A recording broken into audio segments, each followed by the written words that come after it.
नमस्कार मित्रांनो, आज आमच्या गावात नातांचा हरजागर म्हणलं तर कुठं दुसरीकडे केलं जात नाही, फक्त पांड्यात केलं जातं.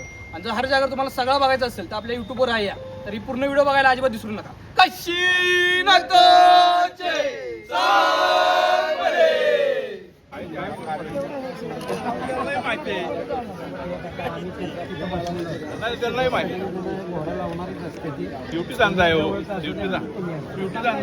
म्हणणं आहे की अतिवृष्टीचा जरा इशारा मोठा झालाय, त्यामुळं आर्थिक परिस्थितीचा ताण सर्वांच्यावर आहे.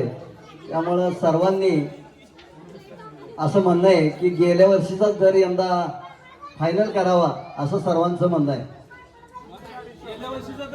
गेल्या वर्षीचा दर 250 आणि 300, 1 नंबर पेढा 300 आणि 2 नंबर पेढा 250 रुपये.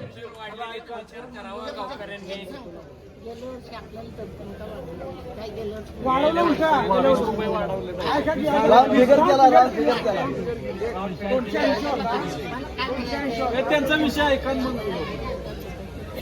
शेवट असेल तुमच्या घरी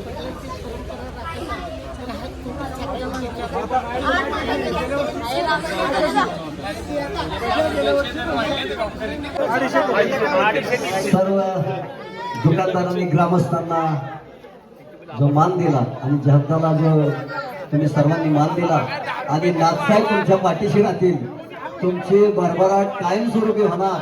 त्या नाथसाहेबांच्या चरणी तुम्हाला सर्वांच्या ग्रामस्थांच्या आणि नवरात्रोत्सवाच्या मध्ये प्रार्थना करतो की सर्व दुकानदारांच्या उन्नतीमध्ये भरभराट हो, त्यांचं आरोग्य संपदा चांगले राहो आणि त्यांनी ग्रामस्थांच्या विनंतीला मान देऊन गेल्या वर्षीचा दर यंदा फायनल केला. 250 रुपये 2 नंबर आणि 1 नंबर पेढा 300 रुपये हा दर फायनल करण्यात आलेला आहे.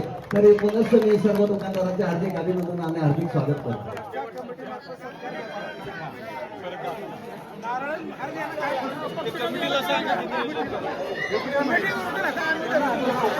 नमस्कार, मी विजय गणपतराव खामकर बोलतोय. मी वडिलांची आज परंपरा ही चालू आहे, ती चालू ठेवलेली. वडिलांच्या नंतर आमच्या बंधूंनी 2013 पर्यंत सेवा केली विलास गणपतराव खामकर यांनी, आणि ते 13ला गेल्यानंतर मी विजय गणपतराव खामकर आजपर्यंत सेवा करत आलोय. कसली सेवा काय नक्की? पेढे आणि गावकऱ्यांनी जो दर द्यायचा तो मान्य करून आजपर्यंत गावाची भैरवाची सेवा करत आलोय. धन्यवाद. सर्व नवरात्री पेढे घेण्यासाठी थांबलेत सगळे. त्यांची वेगळी लाईन राहते, त्याला धक्काबुक्की होऊ नये त्यांच्यासाठी वेगळी लाईन राहते.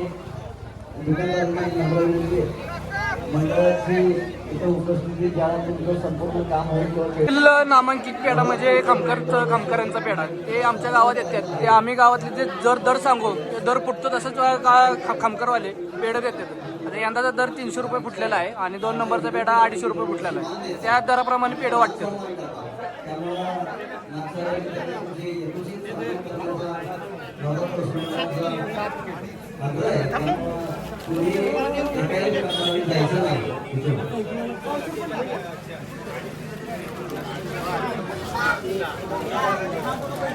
दुकानं सुद्धा येतात, तर बऱ्यापैकी येतात दुकानं.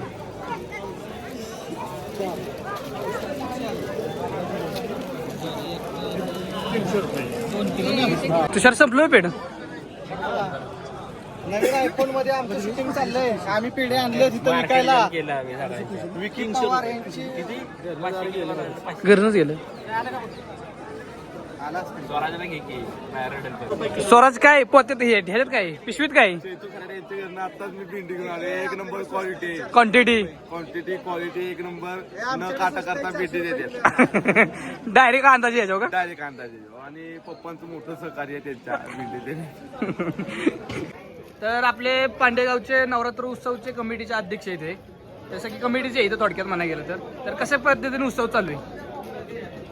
लाजू नको. बघताय पेढ्याचा कार्यक्रम चालू आहे.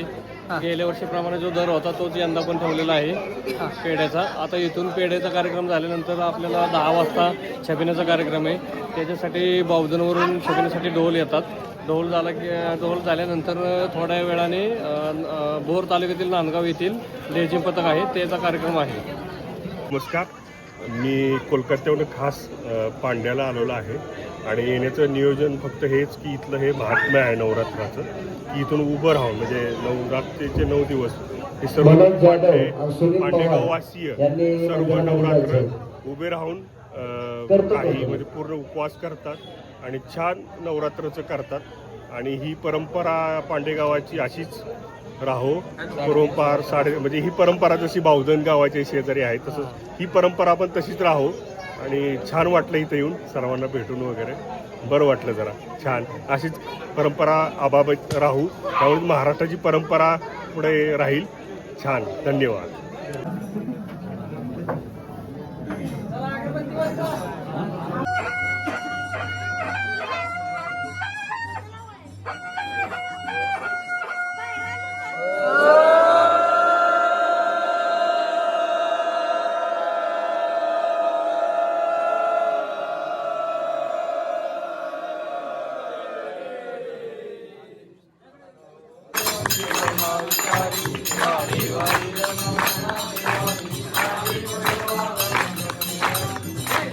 आता आमच्या इथं ढोल आलेले आहेत. ते ढोल छबिना यांचा पूर्ण होतो. त्याच्यानंतर दुसरं एक पथक आलेलं आहे बोरचं, ते पण इथं खेळवलं जाईल. ते झाल्यानंतर पूर्ण ग्रामप्रदक्षिणा होती. ग्रामप्रदक्षिणा झाल्यानंतर पालखी देवळात जाते. पालखी देवळात गेल्यानंतर थोडा वेळ विश्रांती असते. विश्रांती झाल्यानंतर गोंधळाची आरती होते व सर्व नवरात्री आंघोळीसाठी पहाटे 3ला घरी जातात. त्याच्यानंतर सर्व नवरात्री दिवस घेऊन देवळात येतात. त्याच्यानंतर पाकाळणी असते. बाकीची पुढची प्रोसेस चालू होते.